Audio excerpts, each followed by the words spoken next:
of the deceased was held to account.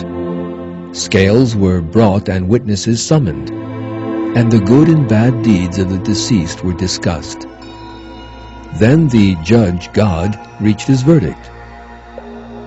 Those whose good deeds weighed heaviest in the scales would lead a life of endless joy, and those whose evil deeds weighed heaviest would suffer eternal torment.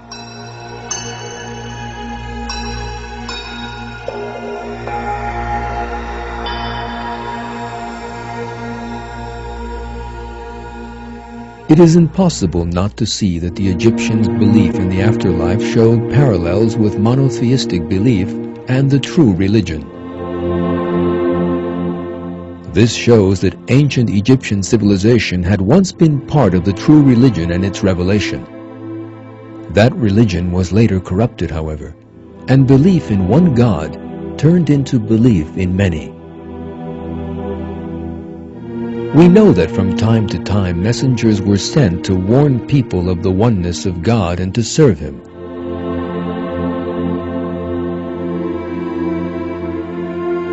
One of these was the prophet Yusuf, whose life is set out in the Quran in some detail.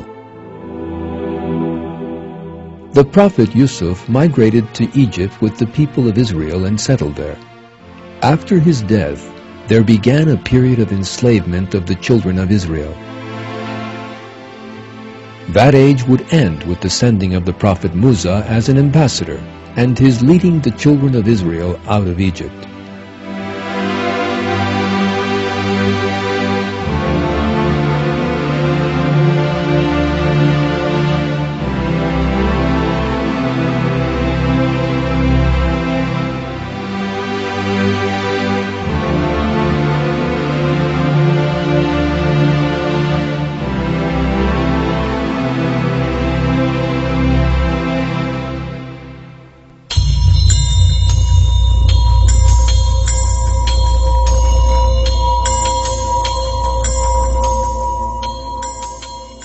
The pharaohs of Egypt were cruel, oppressive, warlike, and ruthless.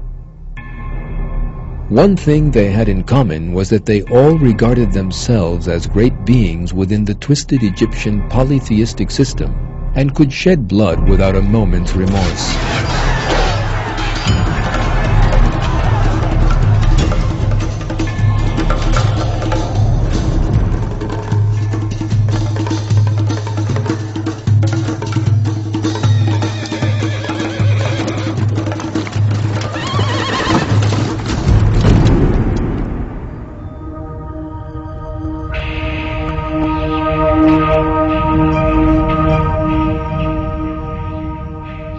However, one pharaoh in Egyptian history was different to the others. That pharaoh maintained that there was but one creator. For that reason alone, he was subjected to terrible pressure by the priests of Amun and eventually killed. That pharaoh was Amenhotep IV, who rose to power at the beginning of the 14th century BC.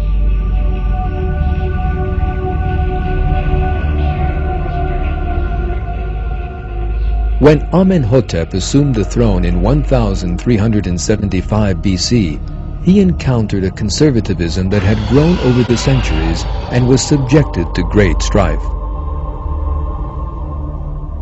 The reason for that pressure was that he changed the polytheistic Egyptian religion, instilling a belief in one God in its place, and embarked on wide-ranging changes in all areas. However, the leaders in the capital, Thebes, fought Amenhotep. Those who supported him left the city and migrated to another region. Here, Amenhotep changed his name to Akhenaton, which meant the servant of Aton. Aton, according to Amenhotep, was the creator of the heavens and the earth, which indicates that he believed in God alone. Other cruel pharaohs ascended the throne after Amenhotep. They set about spreading their traditional polytheistic religion once again, and did all in their power to return to the past. A century or so later, Ramses II came to the throne, who would enjoy the longest reign in the history of Egypt. According to a great many historians, it was Ramses who opposed the children of Israel and struggled against the prophet Musa.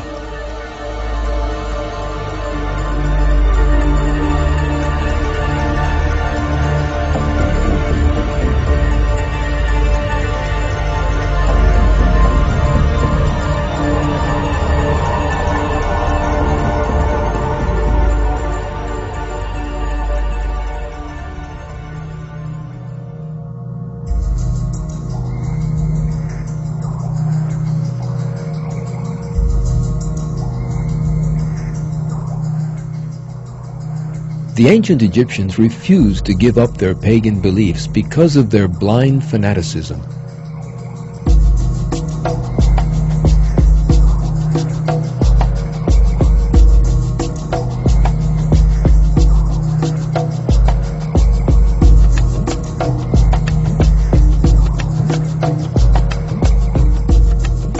Messengers had come to warn them to believe in one God, but the people of Pharaoh had always returned to their old beliefs.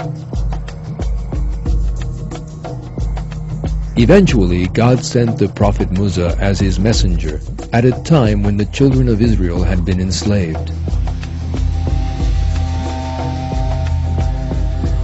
The prophet Musa was charged with both calling the Egyptians to the true religion and with guiding them to the true path by freeing them from slavery.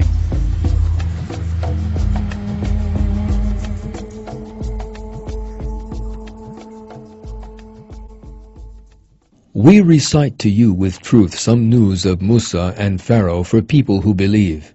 Pharaoh exalted himself arrogantly in the land and divided its people into camps, oppressing one group of them by slaughtering their sons and letting their women live. He was one of the corruptors. We desired to show kindness to those who were oppressed in the land, and to make them leaders, and make them inheritors, and establish them firmly in the land, and to show Pharaoh and Haman and their troops the very thing that they were fearing from them.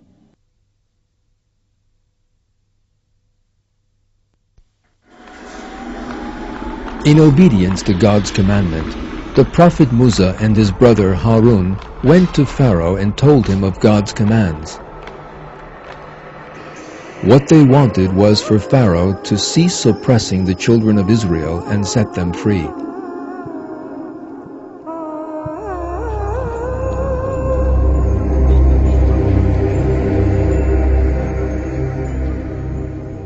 On the other hand, the religion proclaimed by the prophet Musa was undermining Pharaoh's power and portraying him as a being on the same level as everyone else.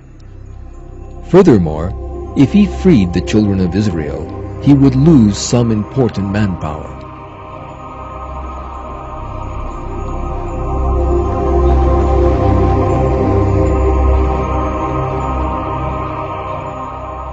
For all these reasons, then, Pharaoh refused to listen to what the prophet Musa told him. He accused the prophet and his brother Harun of trying to disturb the established order and portrayed them as criminals. Leading members of the people of Pharaoh also refused to obey the prophet Musa and Harun.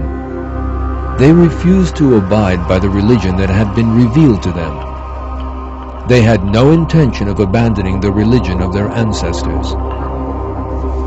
At that point, God visited a number of disasters on their heads.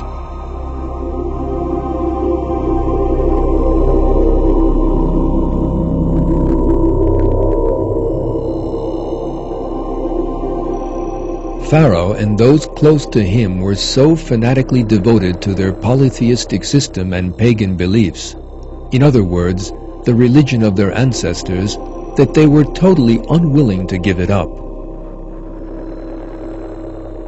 Not even the miracles performed by the prophet Musa could turn them from their superstitions.